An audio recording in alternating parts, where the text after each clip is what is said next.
Hi friends, ఎలా ఉన్నారు? నేను మీ గాంధీ. ఇప్పుడు మీరు చూస్తున్న శాంసంగ్ కంపెనీ మొదట ఏం బిజినెస్ చేసిందో మీకు తెలుసా? ఎలక్ట్రానిక్స్ రంగంలో దిగ్గజమైన ఈ శాంసంగ్ కంపెనీ 1938లో తన ప్రస్థానాన్ని నూడిల్స్ ఇంకా ఎగ్స్ బిజినెస్తో స్టార్ట్ చేసింది. అవును, మీరు విన్నది నిజమే. ఇంత పెద్ద కంపెనీ మొదట నూడిల్స్ ఇంకా ఎగ్స్తోనే బిజినెస్ స్టార్ట్ చేసింది. మన బ్యాడ్ లక్ ఏంటంటే ఇలాంటి ఇంపార్టెంట్ విషయాలు ఏ కాలేజీలోనో, మేనేజ్మెంట్ స్టడీస్లోనో లేకపోతే స్కూళ్ళల్లోనో ఎవరూ చెప్పరు. కానీ మన ఛానల్లో ఇలాంటి ఇంపార్టెంట్ విషయాల గురించి ఎప్పటికప్పుడు తెలియజేస్తూనే ఉంటాం. ఖచ్చితంగా ఈ వీడియో మీకు నచ్చుతుంది. అందుకే ఈ వీడియోని చివరి వరకు చూసిన తర్వాతే లైక్ చేసి మా ఛానల్ని ఇంకా మీరు సబ్స్క్రైబ్ చేయనట్లయితే దయచేసి సబ్స్క్రైబ్ చేయండి. వీడియోని ఎక్కడా స్కిప్ చేయకుండా చివరి వరకు వింటే మీకు తెలియని ఎంతో నాలెడ్జ్ మీకు లభిస్తుంది. దీనికి మేము గ్యారంటీ. మీకు ఏదైనా వ్యాపారం ఉన్నా లేదా ఫ్యూచర్లో వ్యాపారం పెట్టే ఆలోచన ఉన్నా ఈ వీడియో ఖచ్చితంగా మీకు లైఫ్ చేంజింగ్ వీడియో అవుతుంది. సో ఎక్కడా స్కిప్ చేయకుండా చివరి వరకు చూడండి అని మా మనవి. ఇక వీడియోలోకి వెళ్దాం. ఇంకా తెలుసుకుందాం శాంసంగ్ కంపెనీ ఎలా గ్రో అయింది అన్న విషయాల గురించి. ఈ శాంసంగ్ కంపెనీ ఫాలో అయిన ఫార్ములాస్ వింటే ప్రతి ఒక్క వ్యాపారస్తుడికి మరియు వ్యాపారం ఫ్యూచర్లో పెట్టాలనే ఆలోచన ఉన్న ప్రతి ఒక్కరికి కూడా వీళ్ళు ఫాలో అయిన ఫార్ములాస్ ఎంతగానో ఉపయోగపడతాయి. శాంసంగ్ కంపెనీ కేవలం 4 టెక్నిక్స్ ఉపయోగించి ఇంత పెద్ద సామ్రాజ్యాన్ని స్థాపించింది. ఈ రోజు ఆ 4 టెక్నిక్స్ గురించి వివరంగా తెలుసుకుందాం. వీడియో లెంత్ కొంత పెరగొచ్చు, దయచేసి వీడియోని పూర్తిగా వినమని మా మనవి. శాంసంగ్ మొదట నూడిల్స్ ఇంకా ఎగ్స్తో తన బిజినెస్ స్టార్ట్ చేసింది. ఇంకా ఇక్కడితో ఆగిపోకుండా బిజినెస్ పెరుగుతున్న కొద్దీ అందులో వచ్చే లాభాలను డైవర్సిఫై చేయడం స్టార్ట్ చేసింది. సో ఈ వర్డ్ గుర్తుపెట్టుకోండి, డైవర్సిఫికేషన్ అంటే వేరే స్టార్టప్స్లో పెట్టడం స్టార్ట్ చేసింది. మొదట ఈ లాభాలను ఇన్సూరెన్స్ మార్కెట్ మీద, తర్వాత సెక్యూరిటీ మీద, తర్వాత రిటైల్ మార్కెట్ మీద, ఆ తరువాత మాత్రమే మనం ఇప్పుడు చూస్తున్న టీవీ, మొబైల్, ఫ్రిడ్జ్ అందించే ఎలక్ట్రానిక్ రంగంలోకి అడుగుపెట్టింది. శాంసంగ్ స్టోరీ మాకు నేర్పిస్తుంది ఏంటి అంటే ఇప్పుడు మీరు చేస్తున్న బిజినెస్లో వచ్చే లాభాలను మీరు డైవర్సిఫై చేస్తూనే ఉండాలి. అంతేకాని నేను ఎప్పుడు ఒకే బిజినెస్ చేస్తా అంటే వర్కౌట్ అవ్వదు. మార్కెట్తో పాటు మనం కూడా మన బిజినెస్ని అప్గ్రేడ్ చేస్తూనే ఉండాలి. ఏ బిజినెస్ ఎప్పుడు ఎలా మారుతుందో ఎవరికీ తెలియదు. శాంసంగ్ కంపెనీకి తెలుసు మొదటగా వారు చేస్తున్న నూడిల్స్ ఇంకా ఎగ్స్ బిజినెస్ ఎప్పుడైనా ఆగిపోవచ్చు, లేదా కొత్త కాంపిటేటర్ వచ్చి వ్యాపారాన్ని దెబ్బతీయొచ్చు.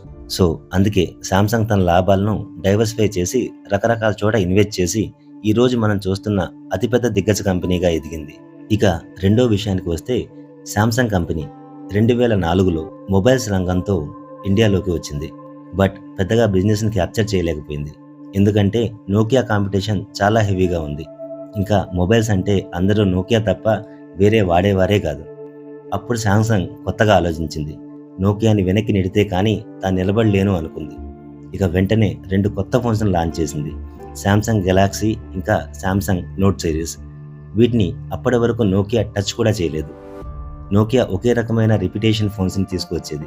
పెద్దగా కొత్త ఇన్నోవేషన్స్ మీద దృష్టి పెట్టేది కాదు. కానీ శాంసంగ్ అలా కాకుండా కొత్తగా ఆలోచించి కొత్త టెక్నాలజీతో నోట్ ఫోన్తో పాటు పెన్సిల్ని కూడా ఇంట్రడ్యూస్ చేసింది. అప్పటి వరకు నోకియా కానీ లేదా ఏ ఇతర ఫోన్స్లో కానీ ఈ పెన్సిల్ టెక్నాలజీ అనేది ఎవరూ తీసుకురాలేదు. ఈ చిన్న చేంజ్తో శాంసంగ్ చాలా వరకు ఇండియన్ మార్కెట్ని క్యాప్చర్ చేయగలిగింది.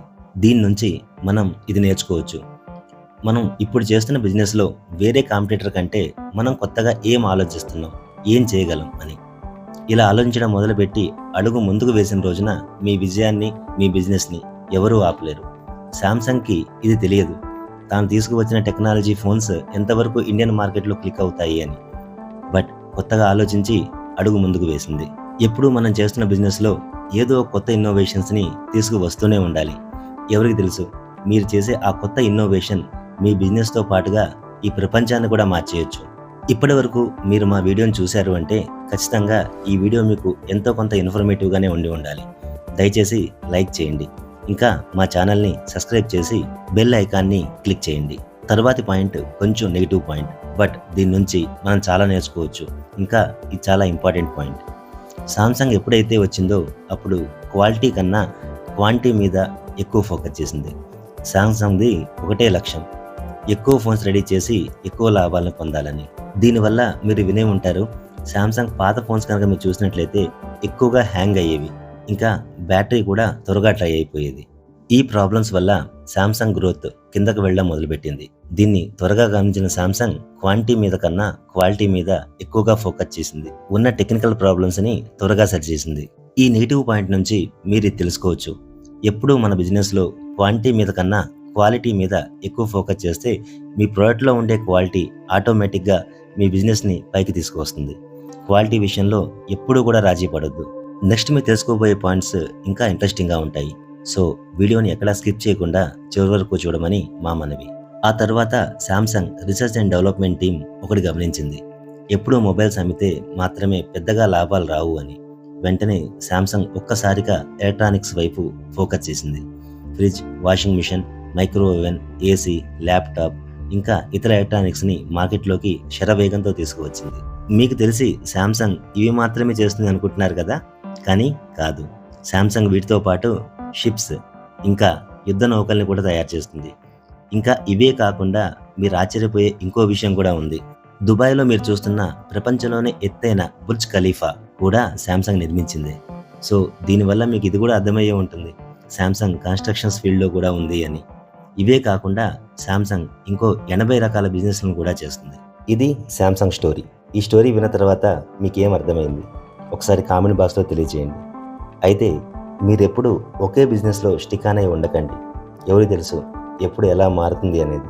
సో ఇప్పుడు మీరు చేస్తున్న బిజినెస్లో వచ్చే లాభాలను రకరకాల చోట్ల ఇన్వెస్ట్ చేయడం మొదలుపెట్టండి. కొత్త స్టార్టప్స్ని స్టార్ట్ చేయండి. మీరే చూశారు కదా, శాంసంగ్ నూడిల్స్ ఇంకా ఎగ్స్తో తన ప్రస్థానాన్ని మొదలుపెట్టి ఈరోజు ఎక్కడి వరకు చేరుకుందో. ఇది మీ లైఫ్లో కూడా ఇంప్లిమెంట్ చేయండి త్వరగా. ఎందుకంటే ఈ ఏఐ యుగంలో, అంటే ఆర్టిఫిషియల్ ఇంటెలిజెన్స్ యుగంలో ఉద్యోగాలు నిలవడం చాలా కష్టం. ఇది వీడియో. ఇంకా మీ ఇంట్లో ఏ శాంసంగ్ ప్రోడక్ట్ మీరు వాడుతున్నారో కామెంట్ బాక్స్లో తెలియచేయండి. ఈ వీడియో ద్వారా మీరు ఎంతో కొంత ఇన్ఫర్మేషన్ తెలుసుకున్నారని భావిస్తున్నాము.